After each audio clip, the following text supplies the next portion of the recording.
Psychology के अनुसार सबसे ज़्यादा लंबे और गहरे सपने सुबह के वक्त आते हैं और यह सपने 20% तक हमें याद भी रह जाते हैं। किसी कहानी की शुरुआत और आखिरी का हिस्सा हमें ज़्यादा समय तक याद रहता है बजाय स्टोरी के बीच के हिस्से के। जिन्हें रात में डर लगता है उन्हें सफ़ेद चादर ओढ़कर नहीं सोना चाहिए। इससे उन्हें डरावने सपने आने लगते हैं जिससे वो और ज़्यादा डर जाते हैं। साइकोलॉजी के अनुसार अगर आपको किसी चीज़ से डर लग रहा है तो आपके पैरों की उंगलियों में झंझनाहट शुरू हो जाएगी। ऐसा इसलिए होता है क्योंकि हमारा रक्त प्रवाह पैरों में उस समय कम हो जाता है।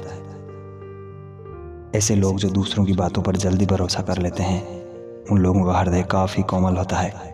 ये बड़े फैसले नहीं ले पाते। सबसे ज़्यादा धोखेबाजी भी इन्हीं के साथ होती है। साइकोलॉजी के अनुसार जो लोग बहुत धीरे धीरे व बहुत देर तक खाना खाते हैं ऐसे लोग अपनी ज़िंदगी में काफ़ी सीमित होते हैं। इन्हें नए कामों की तरफ रुचि बहुत कम होती है।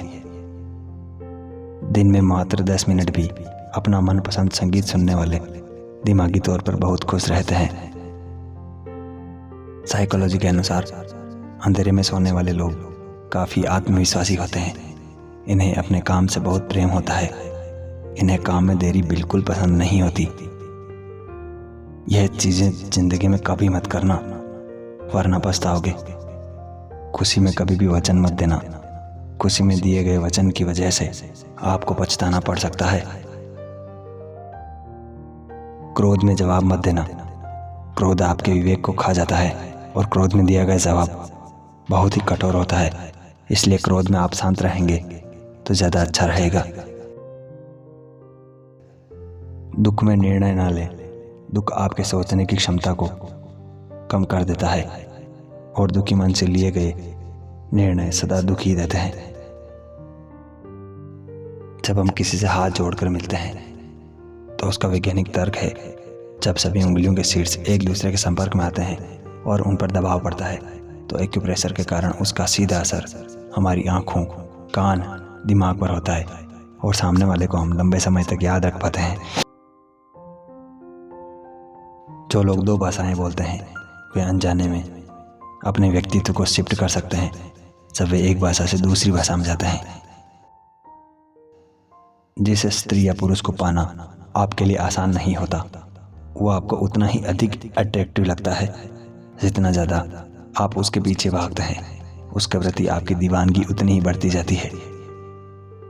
अगर कोई आदमी बेईमानी कर रहा है या कुछ छुपा रहा है तो उसकी आंखें हमारी आंखों से 1/3 से भी कम समय तक मिलेगी।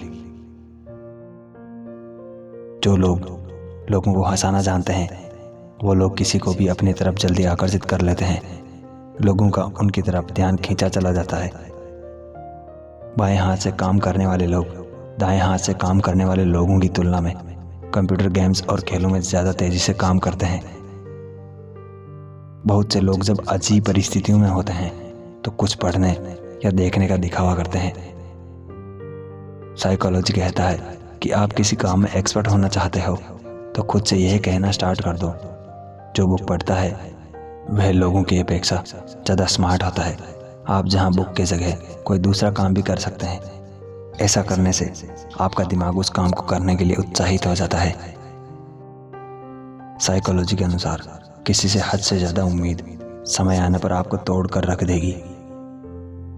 सबसे पहले जब भी आप जिसे भी अपनी तरफ आकर्षित करना चाहते हैं तो सबसे पहले उनको देखकर मुस्कुराओ।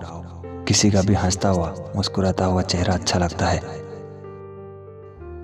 जो लोग लोगों की बातें सुनते हैं वो उनको ज़्यादा पसंद आते हैं। आप खुद को देख लो, आप किसको ज़्यादा पसंद करते हो? जो आपकी बातों को सुनता है आप उसे सबसे ज़्यादा पसंद करते हैं। जब कोई रोमांचित हो जाता है तो उसकी आंखों की पुतलियां अपने सामान्य आकार से 4 गुना ज़्यादा फैल जाती है। टूटे हुए दिल या प्यार को भुलाना नशे की लत को छोड़ने जितना मुश्किल होता है। एक रिसर्च में यह बात ऐसे लोगों के ब्रेन स्कैन में देखी गई है। प्यार भी एक आदत या लत है। जितना ज़्यादा आप इसमें इन्वेस्ट करोगे उतना ही ये आप पर हावी होता जाएगा। भूखा पेट, खाली जेब और झूठा प्यार, इंसान को जीवन में बहुत कुछ सिखा जाता है। यह आपको तब समझ आएगा जब आप इस दौर से गुजरेंगे। अगर आपको बार बार ये दो साइकोलॉजिकल संकेत मिल रहे हैं तो पक्का यकीन मानो कोई आपको याद कर रहा है। पहला, आपका मन बेचैन हो रहा हो, और दूसरा कि आप अपने आप को अकेला और बहुत कमज़ोर महसूस कर रहे हो और उस इंसान की याद बहुत ज़्यादा आ रही हो। जो इंसान किसी से ईर्ष्या करता है और किसी के काम से जलता है तो इसका सीधा सा मतलब है कि वह उनकी बराबरी नहीं कर सकता है। इंसान की कोशिश शुरू के 9 दिन तक ही ज़्यादा रहती है, उसके बाद कम हो जाती है, चाहे कितनी भी बड़ी खुशी क्यों ना हो। अगर आप मजाकिया इंसान की तरह बातें करते हैं तो लोग आपको ज़्यादा पसंद करने लगते हैं और आपसे बात करना चाहते हैं, इसलिए थोड़ा मजाकिया बनिए, क्योंकि जो लोग लोगों को हंसाते हैं वो उन्हें ज़्यादा पसंद आते हैं। जब तक किसी अपने से धोखा ना मिले तब तक समझ ही नहीं आता कि जिंदगी क्या है। हमारा हारना तब ज़रूरी हो जाता है जब लड़ाई अपनों से हो, और जीतना तब ज़रूरी होता है जब लड़ाई अपने आप से हो। घर को आबाद या बर्बाद करने के लिए घर का एक ही सदस्य काफ़ी होता है। छोड़ दिया मैंने लोगों के पीछे चलना, क्योंकि मैंने जिसको जितना ज़्यादा इज्जत दी उसने मुझे उतना ही गिरा हुआ समझा। अकेले चलने वाले घमंडी नहीं होते, वो दरअसल हर काम में अकेले ही काफ़ी होते हैं। आपकी सबसे बड़ी जिम्मेदारी ये है कि आप खुद को हमेशा खुश रखिए, क्योंकि अकड़ तो सब में होती है, लेकिन झुकता वही है जिसे रिश्तों की फिक्र होती है। कसूर तो बहुत किए जिंदगी में, पर जहां सजा मिली वहां हम बेकसूर थे। किसी का हाथ तभी पकड़ना जब आप उसका साथ अच्छे से निभा सकते हो। जिन्हें गलत ही समझना होता है वो आपके मौन का भी गलत ही अर्थ निकालते हैं। उन्हें अपना समझने से क्या फ़ायदा जिनके अंदर आपके लिए कोई अपनापन ही ना हो। आपका सम्मान उन शब्दों में नहीं है जो आपकी उपस्थिति में कहे जाए, बल्कि उन शब्दों में है जो आपकी अनुपस्थिति में कहे गए हो।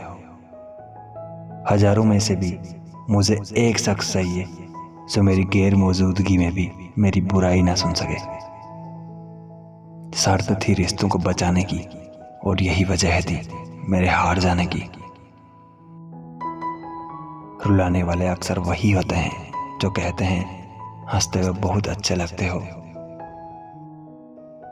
जब दर्द और कड़वी बोली दोनों सहन होने लगे तो समझ लेना आपको जीना आ गया है। कहाँ खर्च करूं अपने दिल की दौलत, यहाँ तो सब भरी जेबों को सलाम करते हैं। कोई इतना अमीर नहीं कि अपना पुराना वक्त खरीद सके, और कोई इतना गरीब नहीं कि अपना आने वाला कल ना बदल सके। साइकोलॉजी के अनुसार भले ही वह शख्स आपसे बात ना करता हो, लेकिन जब कभी वो आपको दिल से याद करेगा या आपको मिस करेगा तो ये दो मनोवैज्ञानिक संकेत आपको बार बार मिलेंगे। पहला तो उस शख्स की फोटो बार बार आपके दिमाग में आने लगेगी, और अपने आप हर जगह वो शख्स आपको नजर आने लगेगा। और दूसरा कि उस शख्स से मिलकर उसे गले लगाने को आपका मन बार बार उतावला होगा।